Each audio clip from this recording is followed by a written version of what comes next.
Hey guys, welcome back to Fleet Footed. It's your boy, still top of the table tossing, but man oh man, things are starting to get tight. We're gonna get into today's episode shortly. I just wanted to say once again, thank you so much for all your likes, your shares, your subscribes. Thank you to all those who have shared the reel that I posted on Instagram and have looked at it. I think it's nearly 2,000 views on Insta. So I really appreciate you guys taking your time out to watch this content. Please continue to share, like, and to subscribe to the channel. And please continue to engage, leave comments on what you want me to talk about. I will do my best to do that. And without further ado, let's get into today's episode. Oh, one thing I wanted to mention, right? So shortly before we get started, I have a plea to make for you guys, for those who are listening. Basically, me and my wife are going to be doing a marathon. Well, not a marathon. We're going to be doing a walk, a sponsored walk from London to Brighton in just over a month's time. I'm doing some fundraising, raising money for the charity connected to my church that sends teams out all over Europe in order to basically provide mental, emotional, spiritual, and even physical welfare to particularly young kids. And it's something that I'm really passionate about, that I've given to for the past 5 to 6 years now. So I'm gonna drop the link in my YouTube, and any sort of donations would be appreciated. If you want, any donations would definitely be appreciated to spur me on, as me and my wife are going to be doing this walk from London to Brighton in order to raise money and reach our goals to be able to give towards this cause. So I'm going to drop the link in the comments on the YouTube, and please feel free to give as you feel prompted to give. And without further ado, now we're really going to get into the football. So guys, it has been a week if you've been a Gooner. I would say it's probably been 2 weeks if you're a Gooner. Some of you might be wondering, what on earth has happened to Tosin's hand? Well, it ties in with what I'm going to share about Arsenal. Let's just say, when you're complacent and you're not humble, you get knocked off your peg. And that's exactly what happened to me. It was so easy. I was coming out of the bike basement at my workplace, thinking I'm the man. I even posted on Instagram, because basically the bike basement place it's like a sensor. You can put your hand in front of it and it just opens the door for you. And I'm thinking, oh yeah, this looks so cool. Let me put this on Instagram so people are gonna think I'm cool. Yeah, I'm just being honest right now. I'm just confessing my sins, basically. So I do all of that. And then I'm naturally, after I do that, I'm cycling and I'm feeling myself. I'm like, yeah. And basically, it's like downstairs is a basement level. So basically, you have to like come out of it, ride straight for a bit, turn right, and then turn left, going up a ramp, right?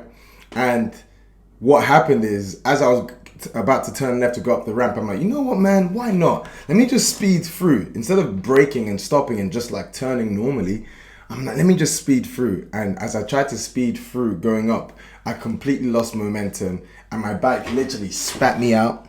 And I fell off of it and I landed on both hands first. There was so much pain, but I knew specifically on my right hand something had happened, and I still had to cycle all the way home. And lo and behold, I get home, my hand is basically like the size of the size of a tennis ball. It's like swelling up like crazy.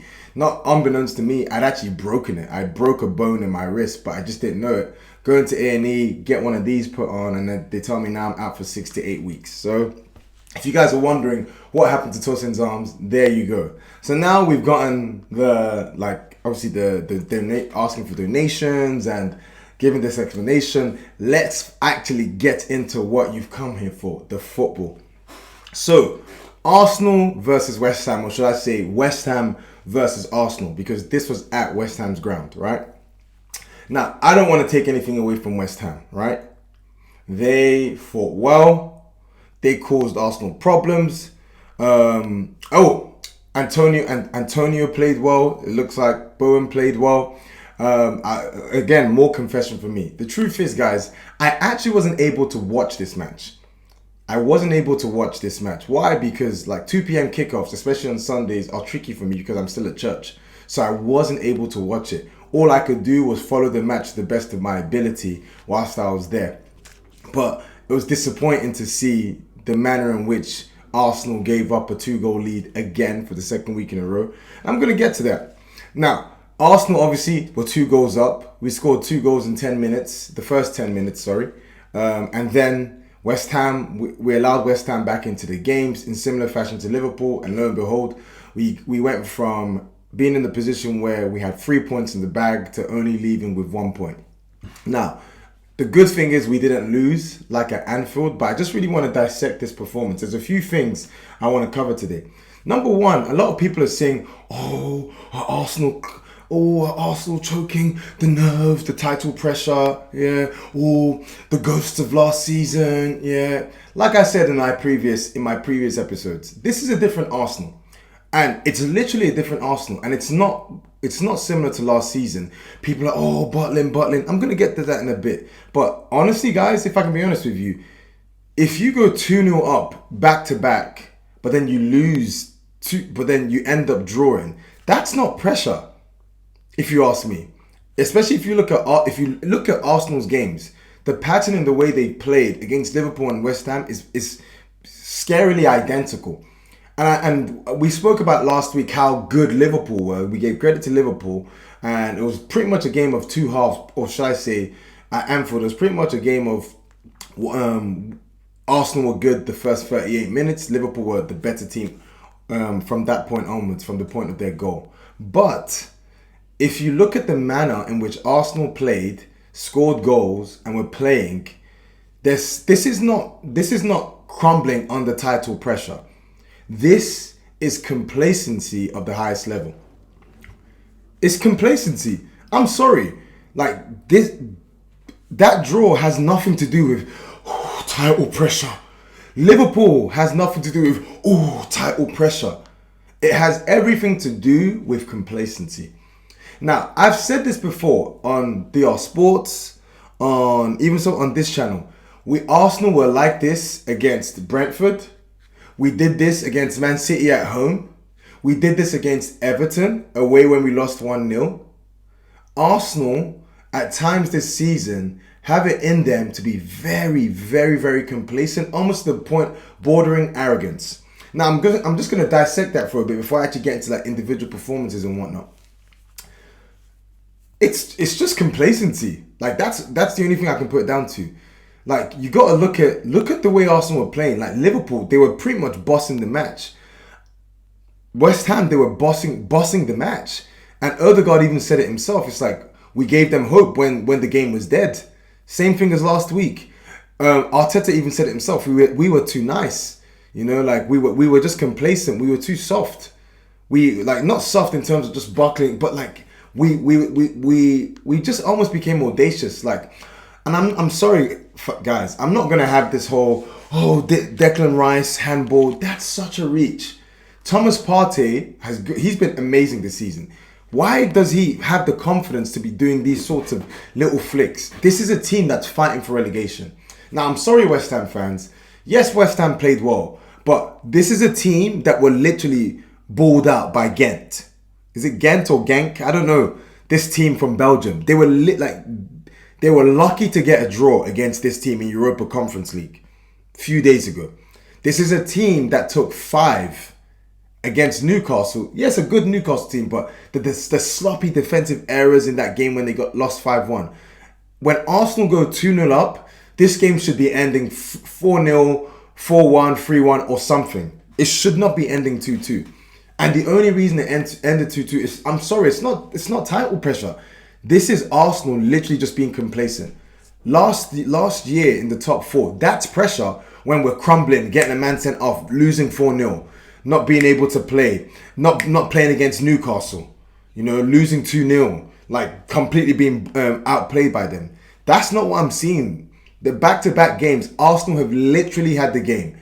They've done what they needed to do. They've scored the goals. They've gone ahead. They've gone to difficult situations.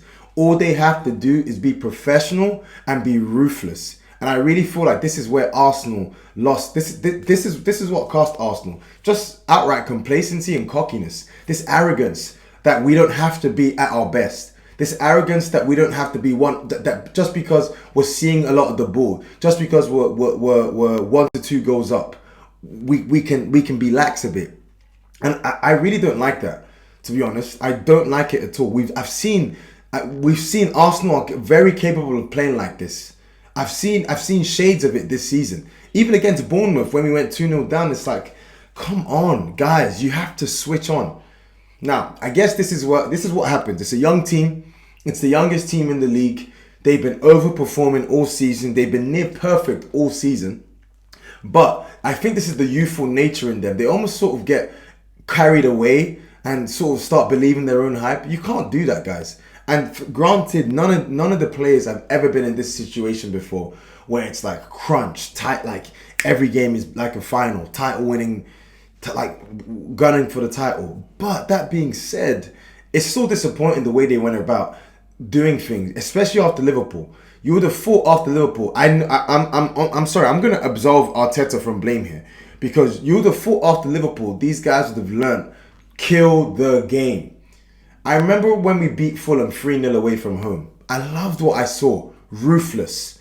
I think we've done it a couple times away from home. Leicester. I can think of Leicester. I can think of Brentford at the start of the season when we beat them 3-0. I can think of Spurs. I can think of even recently Fulham, where like we were slicing and dicing Fulham. Easy, comfortable game. But we didn't relent in the pressure. We kept pressing them. We kept playing football. We kept looking for more goals. And I felt like against West Ham, we just stopped doing that. And Arsenal have it in them to just be complacent and start almost thinking that they're the bee's knees when they're 2-0 up. Bro, like the game is not over. You should not be playing around the back like you're playing at home, like it's a training match. Away to a team that's fighting in relegation and the first half's not even done yet. I'm sorry.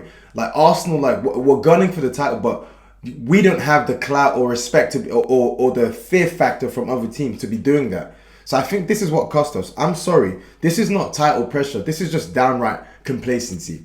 Now, goals change games, right? Saka's goal, Saka missing the penalty. I just want to speak on my boy. I'm going to back him. I fully 100%. If a penalty is due to be taken again, I'm backing my boy Bukayo Saka to take that pen and to slap it in. And I know 100% he's going to be resilient. But again, going back to the complacency, the manner in which we scored goals were just honestly abysmal. That's not. I'm sorry to keep sounding like a broken record. That's not title pressure. Number one, the first goal, Thomas Partey, needless. Of course, Gabriel's a bit rash with Paqueta, but like Thomas Partey basically sold him there. I'm not really looking at Gabriel. I'm looking at Thomas Partey. You can't be doing that. I'm sorry, bro. Partey, you got to look at that and really. I'm hoping for a response from him. But then the second goal was just abysmal, and I'm going to get into tactically tactical issues with that second goal. You look at the second goal. It's literally we clear it to near the halfway line, and it's just one long punt. How on earth, one long punt, and it's a goal. It's literally two touches, one long punt and one first time hit by Bowen. Like, that's mad to me that Arsenal, as good as we've been this season, playing at the level we've been at, not just offensively but defensively, that we're conceding goals like that. That's honestly appalling defending from us, right? And the thing is, a lot of people are saying Saliba. I'm going to get into that. I'm going to get into that. He's a big loss, which I'll get into. But you got to deep this. Even before Saliba, Arsenal, I believe in 5 of our last 10 games, we've conceded 2 or more goals. Now, by my Premier League games, that is, we conceded 2 or more goals. Saliba played when we played Aston Villa. We conceded 2 or more goals. Saliba played when we played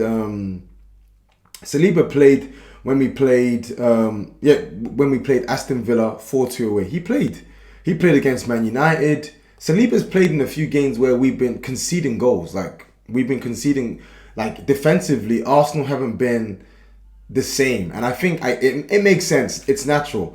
Well, like at the start of the season, we were scoring goals early. Whereas now, we're not scoring as early as we'd like. So we're almost having to basically be more open, be more aggressive, be more expansive, because teams are sort of keeping us out longer than we'd have liked. I know obviously the Liverpool and West Ham we scored actually quite early, which is annoying, But in recent games, we've had to be a bit more expensive, a bit more open. But the Arsenal defensively, I just see a lot of complacency. And I know it sounds negative right now, but I'm gonna get to what I'm gonna get to later. I still believe, by the way, guys, I still very much believe and back the boys to win the league. It's gonna be difficult, it's gonna be tough, but I'm gonna get into why I still believe it.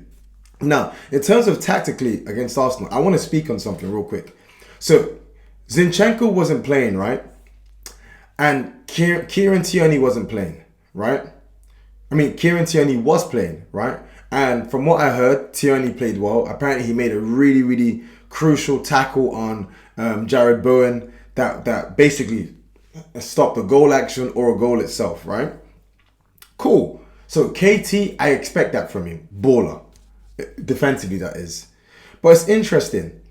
This whole... Because Zinchenko was coming in for a bit of stick from Arsenal fans. Oh, yeah, after last week. He also was coming in from a stick from a few Arsenal fans about misplaced passes and whatnot, right? And I was reading some statistics, basically. The thing is, though, if you watch Arsenal against Liverpool, fair enough, granted, Zinchenko was playing, but we just stopped playing football. And if you watched us against West Ham, we did the same. We just stopped playing football. Like, we actually just stopped playing football, right? And what am I saying? Zinchenko is a massive, massive part of how we play. Just deep this. I think the most passes Kieran Tierney has made in a match. I think his average passes is around 31 to 34 passes. But you think about Zinchenko, it's 64. It's nearly double what Kieran Tierney makes. Now, why is this so important? Because Arsenal are an incisive, forward-pressing team who pass teams to death, right? So when Tierney plays, I'm not blaming Tierney, right? I'm not blaming him because I thought personally, because it looked like he had actually a good game defensively, right? And he wasn't at fault for, to be honest, he wasn't really at fault for any of the goals. But the fact is, in the way that Arsenal stopped playing, you almost want a player like Zinchenko. He helps the team play football, right? So Zinny helps us actually start playing football again and not lose our heads. I remember watching the Man United game where, again, sloppy goals we conceded. Saliba was playing then. We conceded. Ramsdale misses his punch, and it's a great header by Martinez, but it's just a really poor, sloppy goal that we conceded for United to equalise, right? And the game was stretched and open at the time. But if you deep the last, I want to say 15 minutes, right? Man United, of course, were letting us get on top of them. Trossard came and he was good. But Zinchenko was getting forward, getting in central areas, and we were playing football. We were actually playing football. We were imposing our own game. Whereas at West Ham, I didn't really see that. I actually see us, when we're conceding these goals now, it's almost like against Liverpool. Yes, it's a Liverpool team. They were crazy. Fair enough, granted. But against West Ham, you'd at least expect Arsenal get back into rhythm and start playing football. Misplaced passes, I'm seeing, reading match reports and whatnot. Zinchenko helps us with that. But now it's a catch-22 because Zinny helps us play football. I really hope he's fit to play against Southampton. Maybe I might start I really hope he's fit against Southampton and fit for the City match as well, because that's a match we honestly need to get a result at, and I'm going to get onto that later. But Zinchenko, you see what he offers to the team, whereas Kieran Tierney, it's weird. It's like Tierney doesn't get nutmegged by Trent against Liverpool. That will not happen to KT. He's not conceding that type of goal, right? And if he's in that position, we don't concede because that nutmeg doesn't happen. But at the same time, if Zinchenko is playing against West Ham, my opinion, I'm open to hearing from everyone else. But if Zinchenko is playing against West Ham, I think we have more. We're able. He just helps the team play football. He's a very, very intelligent player. Really, obviously Arsenal fans have seen his worth, but I still think he can still be a bit underrated. He's just a really, really good footballer that helps us play football, and I think Arsenal are a better team for him being there. So that, I think, also had a factor in the way we played. But I also have another thing. So Rob Holding has been good. I'm not even going to front and be like, oh yeah, Holding. I'm going to talk about that second goal. If you watch that second goal, watching it, right, Rob Holding and Ben White are the ones playing Jared Bowen onside, and a few other West Ham players that were playing him onside, right? Gabriel is stepped up. Tierney has stepped up. Jacques has stepped up. The only people that are stayed back are Holding and Ben White. And I'm going to get onto that, right? And I really believe this is where I think Saliba is a big miss, right? Not saying Holding's been bad. Not saying he's been horrible. I actually think he's deputized pretty well. But I think Arteta may need to change a few things in the way we play. Why do I say that? Because Arsenal, the key to our success this season has been the way we're pinning teams in their own half. Because our centre-backs push up we play with a very high defensive line.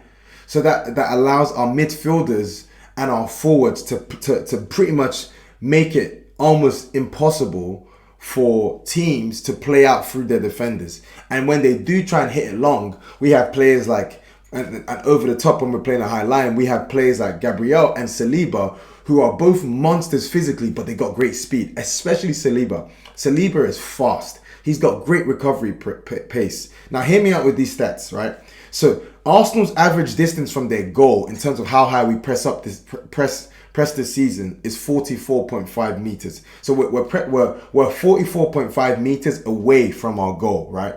We're comfortably one of the highest in the league, comfortably the highest we've ever been under Arteta. I was looking at the stats. I think in previous Arteta seasons, it's been in the 30s, the early 40s, but we're nearly 45 meters away from our goal. Comfortably the highest under Arteta's reign.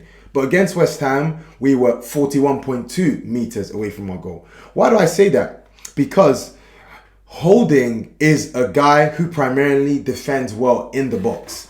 But Holding, if you look at the positions he takes up, he's not going to go to the positions Saliba takes up because he doesn't have the pace. He doesn't really have the physique, the pace that Saliba has. So if Holding is playing there, he's going to get caught out. And you could see that for the way we conceded the second goal. Because if you actually watch it, and I implore you guys watch it, White and Holding are playing them on. If Saliba's there, he's going up. He's pushing right up with Gabriel. Why? Because he understands, hey, I'm going to push up with the rest of the defensive line, but I'm confident I've got enough speed to recover should anyone try and hit it long.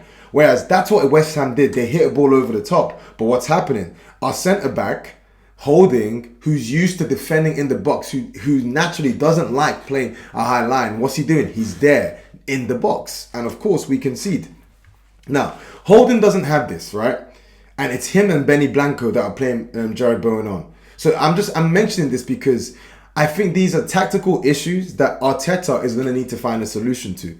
I still think Arsenal are going to win the league, but the good thing for us is that our problems are actually sort of clear to see. It's just lack of complacency, which is simply just a mentality issue and just learning issue. But also at the same time, really solving this whole high defensive line, because when that defensive line is high, that actually, in a way, it's not just what we do defensively, it disrupts what we're doing offensively as well, because it's also a means of us actually playing football, because it means a lot of the football is being played in right at the top of our half and in the opposition's half. Whereas now, because we're dropping deeper, we're inviting more pressure, so there's more football being played in our half, and we're actually facing more shots in front of our box or in our box. So it's just something tactically that I observed when I was doing the research. So I think I'm backing Arteta honestly to find a solution to this. I trust him, you're not gonna find me panicking. I'm gonna get to that. It's in our hands, right? And we've got the perfect manager to do this. Arteta, when Jesus was injured and we didn't know what he was going to do, he brought in Nketiah. And then he bought Leandro Trossard in January. And Nketiah came in, and when things were working and we had our little dip, he brought in Trossard, changed things up. And he was able to figure out a solution to help the team really cope, right? So I back Arteta. I'm backing our manager. I'm gonna trust the gaffer to get it done. I trust him, right? Now, the second thing I wanted to mention, going away from the West Ham match, is the bigger picture of the title race. This is damaging. Not gonna lie to you. I'm not gonna lie to you and be like, yeah, it's not damaging. No, it is damaging. The truth is, Arsenal should have gotten 6 points. Between last week and the week before, Arsenal should have easily had 6 points. Not easily, but we should have gotten 6 points given the positions we are in. So this is damaging because that's 4 points we've lost out on City. But the good thing for us is that it's not over. It's still in Arsenal's hands.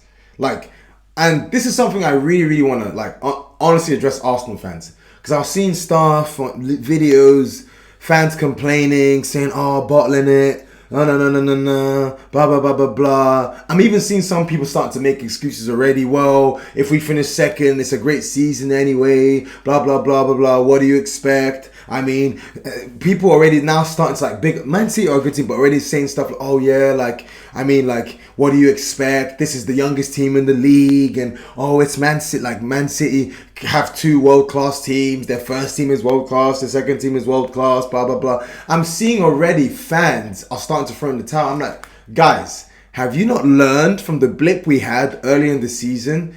It's not over until it's over. It's still, honestly, like table-wise, it's still numerically in Arsenal's hands. So many people are doubting now, right? We got to be realistic. One of the things I've always maintained, I'm confident in Arsenal, right? And I'm going to get to why I'm so confident. But one of the things I've always maintained is that not only are we going to win the league, but it's not going to be easy. We are up against Man City. This is Man City who just hammered by a good Bayern Munich team 3-0 at the Etihad. This is a City team. This is a City team who have been relentless in the Premier League the past few years. This is a Man City team with goal machine Erling Haaland. This is a Man City team with KDB, who's still for me on his day the best midfield in the Premier League. This is a City team with the likes of Rodri, with the likes of Diaz. Like, are you really expecting for Arsenal to just canter to this league title? No. There's going to be twists and turns in this title race. It's not going to be easy. I still personally think, irregardless of Arsenal bouncing back from this, let's say we get a result. For me, it's going straight. It's going down to the wire. It's going down to the last two games. It was never going to be easy. This title race, of course, it's annoying that Arsenal are in winning positions. We drop it, but I really want to like look to Arsenal fans like, why throw in the towel already? I don't really like this mindset. Like, it not only have these players not been there before, but I think a lot of Arsenal fans haven't been in this situation before. I think the last time we've been in this situation was Invincibles season, and it was different with Invincibles because not only were we head and shoulders the best team, but it was clear, it was very, very clear that not many teams were going to catch us. Like, we weren't just playing the best, we were actually the best team. Whereas up until this point, we have been the best team in terms of how we've played, but Man City are actually a better team than Arsenal, right? So it's different. And I think because a lot of Arsenal fans haven't been in this situation before, they're almost throwing the towel in already. Like, honestly, guys, we need to relax. Why are we doing this? We did this when Jesus was injured. Oh, Jesus. I remember having to go on AFTV. Oh, Jesus, such a big blow. That's the end of it. And Ketia comes in, does a job. We find solutions. And then Partey gets a bit of an injury. We lose to City, blah, blah, blah. Blip. Oh, it's the over. No. And then we find a solution. Guys, relax. It's not over. It's damaging. I'm not going to be here and be this fake. It's 100% damaging, but it's not over. The title is still in Arsenal's hands. And this is what brings me to the spiritual point I want to have for today. It's almost like the belief is gone. Arsenal fans need to have faith. I'll be real with you guys. I didn't have any faith in Arsenal. Even as good as we were playing at the start of the season, probably the first 2 months, I was like, yeah, we're probably going to finish second. And people were talking title talk, but I was like, no. And then I just sat down with it like, why not? Why not believe that Arsenal can win it? Why give in to cynicism, skepticism, and doubt? Why do that? You know? And the reason why is I was looking, we bottled it last season in top 4 and it's been such a long time and blah, blah, blah. Who cares?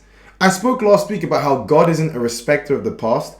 And the thing is, faith is such a beautiful concept. Faith is not a respecter of the past. Faith is a belief in what you haven't seen yet. And I think what Arsenal, honestly, I could be wrong. I'm just going to, maybe if you're an Arsenal fan, maybe what I'm going to say is calling you out. I don't believe certain Arsenal fans genuinely believe we can win the league. Because if it takes a few bad results for you to stop believing, 2 bad results for you to stop believing, did you have belief in the first place? Did you have any faith that, or are you just saying that based on what you see, going by sight? I'm going to believe. Like Arsenal are still top of the table. It's still in our hands. Yes, granted, it's going to be very difficult now, and the Sharks smell blood. We've given them hope, but I'm still going to believe it. I'm reminded of a scripture in the Bible in Isaiah chapter 7 verses 9. It says, "If you don't stand firm in your faith, you won't stand at all." You are meant to stand firm in your faith. You're not meant to stand easy. You're not meant to stand comfortably. You're not meant to stand untroubled. You're meant to stand firm. Why do you need to stand firm? Because your faith is going to be tested. It's going to be rocked. It's going to be challenged. It's going to be trialed. It's going to be put under fire. Faith is not based on circumstances. We need to stand firm. And this is not just a football principle. This is a life principle. Man, if I think about how many things I've had to have faith for in my life, that if I looked at my circumstances, there's no point in me having faith. But if I let my circumstances start telling me why I should believe and why I shouldn't believe, I'm going to be depressed. I've had a lot of failure in my life and I speak about it a lot, but I cannot let my failures be my ceiling. I've got to have faith. Faith, by the biblical definition, is having confidence in what you hope for and assurance of what you don't see yet. Right now, I haven't seen Arsenal win the Premier League title since 2004.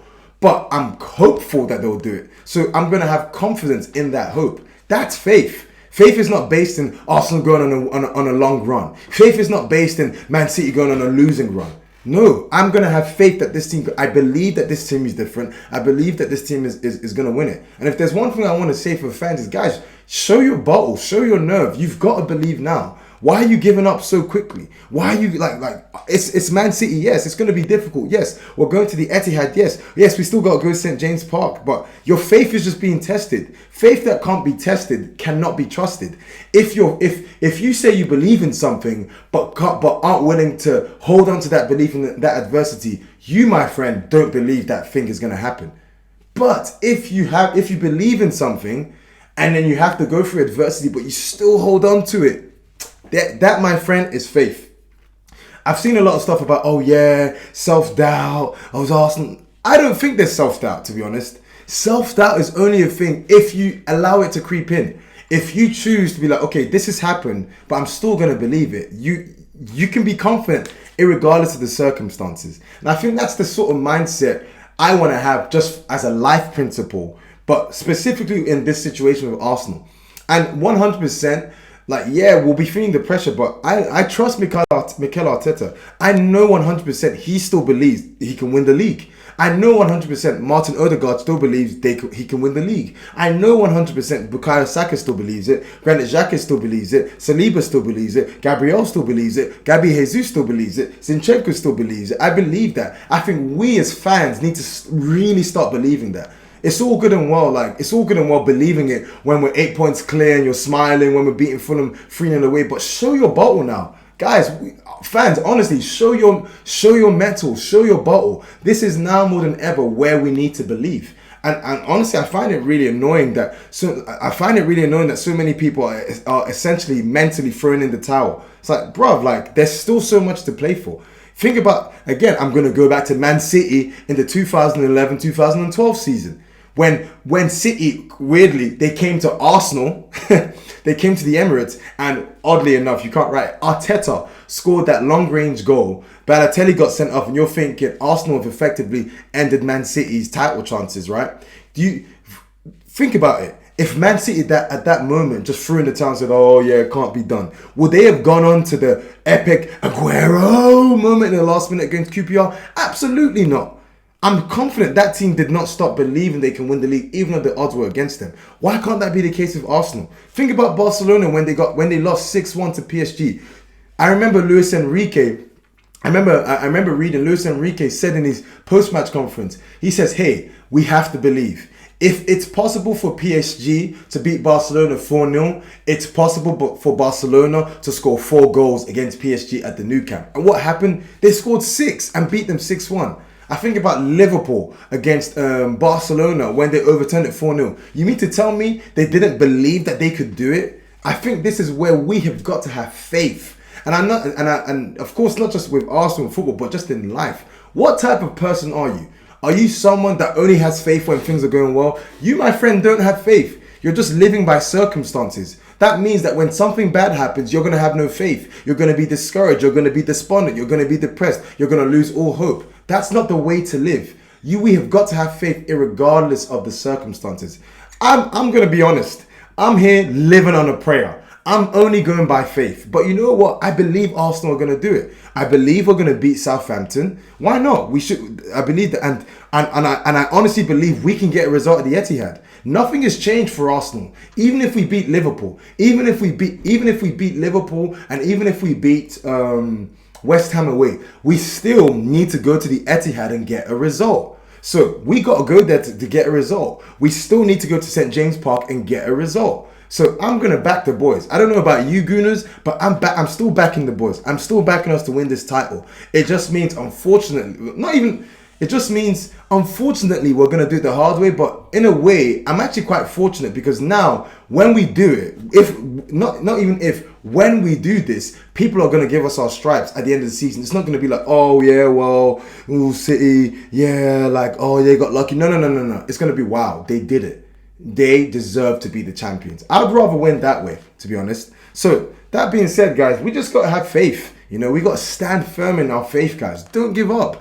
Don't get all wobbly. Don't allow self-doubt to creep in. Don't allow these circumstances. Yes, do Arsenal have work to do? They need to. They've got work to do. They need to learn from their mistakes quickly. They need to figure out a solution to this issue with our defensive line and us switching off in matches. They need to find solutions to just us being able to keep playing football when we take comfortable leads. I just think it's just honestly just part of learning curve for these players. Another thing I'll add to that is I almost think these players are a bit surprised because Liverpool, I don't know about you guys, but I was surprised to race into a 2-0 lead. I think if we were 1-0 up at half time, we wouldn't have played the way we played. And we would have still maintained a level of intensity and professionalism. I think if we were 1-up against West Ham, we would still maintain a level of professionalism and intensity. But I think almost because we're actually going ridiculously fast and the past two games and actually getting surprising leads so quickly. I expect us to beat West Ham, yes. But it was surprising how fast we were up ahead, given that Man City had beaten Leicester 3-1 and whatnot. I think this is sort of catching people that caught the team out as well. But it's no biggie. This is something that I guess it's just part of the evolution, the learning process of this team. So I'm still going to have faith in them. What will you do, right?